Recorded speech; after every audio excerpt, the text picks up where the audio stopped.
Part 2. So they sat down and listened while he told the following tale. I was born in Omaha. When I grew up, I became a ventriloquist, and at that, I was very well trained by a great master. I can imitate any kind of a bird or beast. Here, he mewed so like a kitten that Toto pricked up his ears and looked everywhere to see where she was. After a time, continued Oz, I tired of that and became a balloonist. What is that? Asked Dorothy. A man who goes up in a balloon on circus day so as to draw a crowd of people together and get them to pay to see the circus, he explained. Oh, she said, I know. Well, one day I went up in a balloon and the ropes got twisted so that I couldn't come down again. For a day and a night I traveled through the air. On the morning of the second day, the balloon came down gradually. I found myself in the midst of a strange people who, seeing me come down from the clouds, thought I was a great wizard. Of course, I let them think so because they were afraid of me and promised to do anything I wished them to, just to amuse myself and keep the good people busy. I ordered them to build the city and my palace. They did it all willingly and well. Then I thought, as the country was so green and beautiful, I would call it the Emerald City. And to make the name fit better, I put green spectacles on all the people so that everything they saw was green. But isn't everything here green? Asked Dorothy. No more than in any other city, replied Oz. But when you wear green spectacles, everything you see looks green to you. One of my greatest fears was the witches, for while I had no magical powers at all, I soon found out that the witches were really able to do wonderful things. There were 4 of them in this country, and they ruled the people who lived in the north and south and east and west. Fortunately, the witches of the north and south were good, and I knew they would do me no harm. But the witches of the east and west were terribly wicked, and had they not thought I was more powerful than they themselves, they would surely have destroyed me. I am happy that you have destroyed both the witches. I think you're a very bad man, said Dorothy. No, no, my dear, I'm really a very good man. But I'm a very bad wizard, I must admit. Can't you give me any brains? Asked the Scarecrow. You don't need them. You are learning something every day. A baby has brains, but it doesn't know much.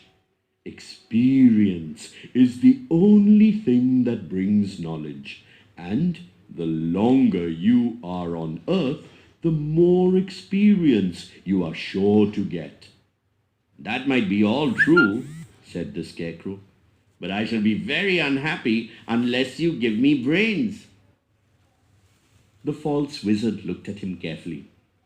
Well, he said with a sigh, come to me tomorrow morning.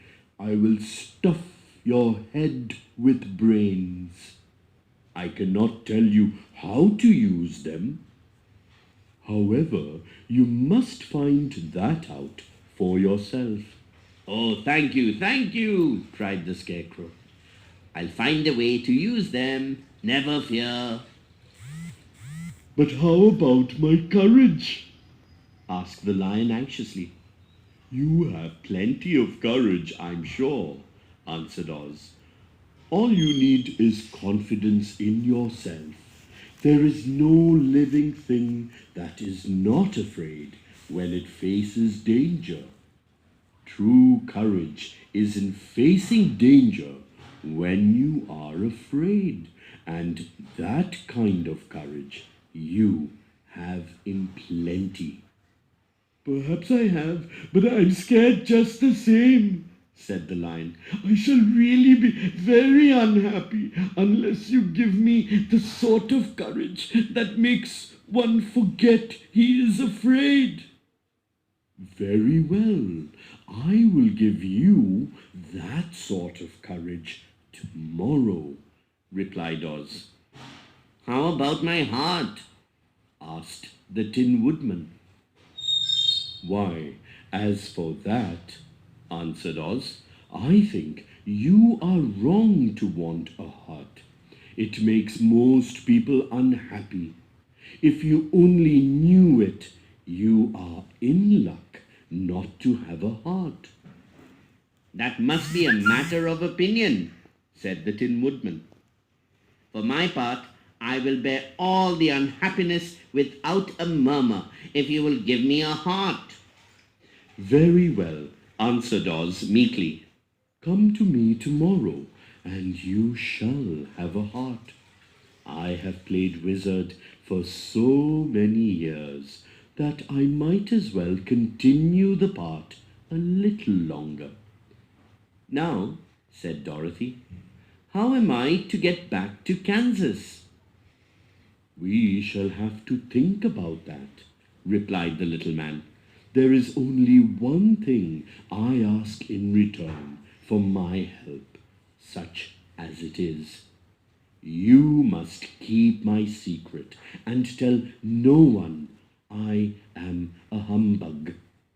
They agreed to say nothing of what they had learnt and went back to their rooms in high spirits. Even Dorothy had hope that the great and terrible humbug, as she called him, would find a way to send her back to Kansas. And if he did, she was willing to forgive him everything. The wizard gives the Scarecrow brains, the Lion courage, and the Tin Woodman a heart.